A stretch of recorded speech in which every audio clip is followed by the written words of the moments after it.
नमस्कार साथियों।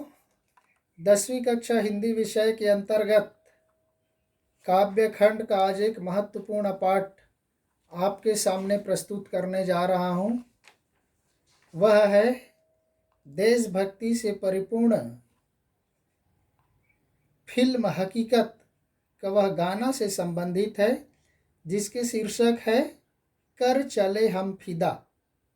इसके कवि हैं मशहूर गायक उर्दू के कवि कैफी आजमी।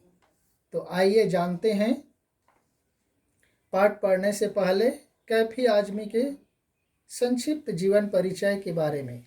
कैफी आजमी का जन्म 19 जनवरी सन 1919 को उत्तर प्रदेश के आजमगढ़ जिले में मजमा गांव में हुआ। इनका वास्तविक नाम था अतहर हुसैन रिजवी। अदब की दुनिया में आगे चलकर वे कैफी आजमी के नाम से मशहूर हुए। कैफी आजमी की गणना प्रसिद्ध उर्दू कवियों की पहली पंक्ति में की जाती है। इनकी मृत्यु 10 मई 2002 को हुई। पाठ के संदर्भ में प्रस्तुत पाठ जो 1962 की भारत चीन युद्ध की पृष्ठभूमि पर बनी फिल्म हकीकत के लिए लिखा गया गीत है। ऐसे ही सैनिकों के हृदय की आवाज़ बयान करता है, जिन्हें अपने किए धरे पर नाज है। इसी के साथ इन्हें अपने देशवासियों से कुछ अपेक्षाएं भी हैं, चूँकि जिनमें वे अपेक्षाएं हैं वे देशवासी कोई और नहीं बल्कि हम सब और आप ही हैं। इसलिए इसे पढ़कर अपने आप से हम प्रश्न पूछें कि क्या हम उन बलिदानी सैनिकों की अपेक्षाएं पूरी करने में सफल हो रहे हैं या नहीं। तो आइए चलते हैं इस प्रसिद्ध देशभक्ति गीत की ओर, जो आपके पाठ्यक्रम में कर चले हम फिदा के नाम पर प्रस्तुत है। तो चलते हैं काव्य की इन पंक्तियों की ओर, इस गीत की ओर।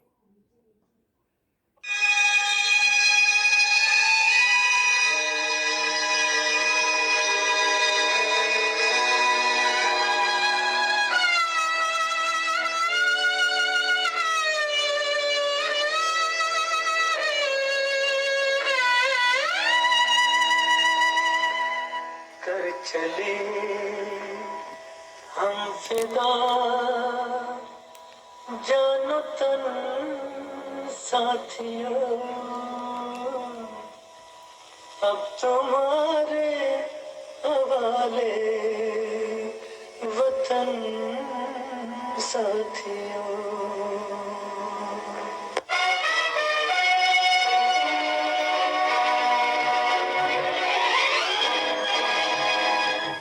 चले हम फिदा जानो तुम साथियों, हम तुम्हारे हवाले वतन साथियों।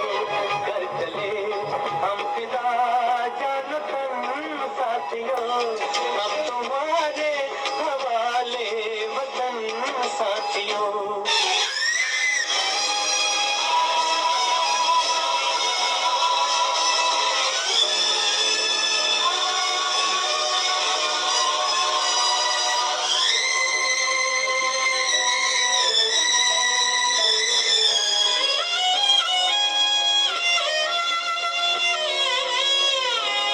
सांस थमती गई, नब्ज जमती गई, फिर भी बढ़ते कदम को न रुकने दिया। कट गए सर हमारे तो कुछ गम नहीं, सर हिमालय का हमने न झुकने दिया। मरते मरते रहा बाकीपन साथियों, अब तुम्हारे हवाले वतन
तुम्हारे हवाले वतन साथियों। साथियों, इस सुंदर गीत के प्रस्तुतिकरण के बाद हम चलते हैं इसके भावार्थ की ओर। देखो कितना यह मार्मिक, ओजस्वी, दिल को छू लेने वाली गीत कविता है, जो देश के बलिदानी सैनिक किस तरह से देश की सीमा पर अपनी जान देकर देश को बचाना चाहते हैं।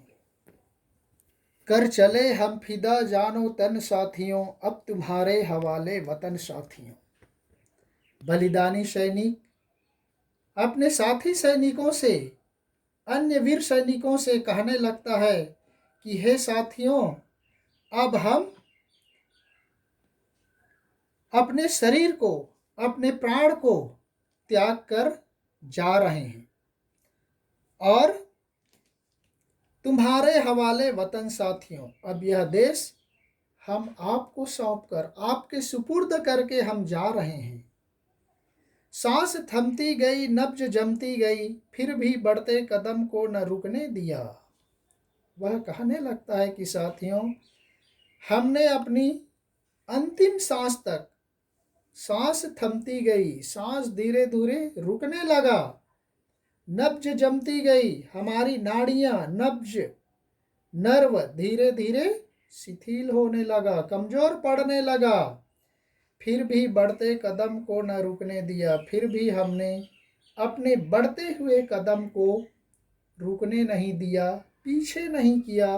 गोली खाने के बावजूद, घायल होने के बावजूद, छत विछत होने के बावजूद हम अपने कदम पीछे की ओर नहीं बढ़ाए, आगे की ओर ही बढ़ाते चले गए।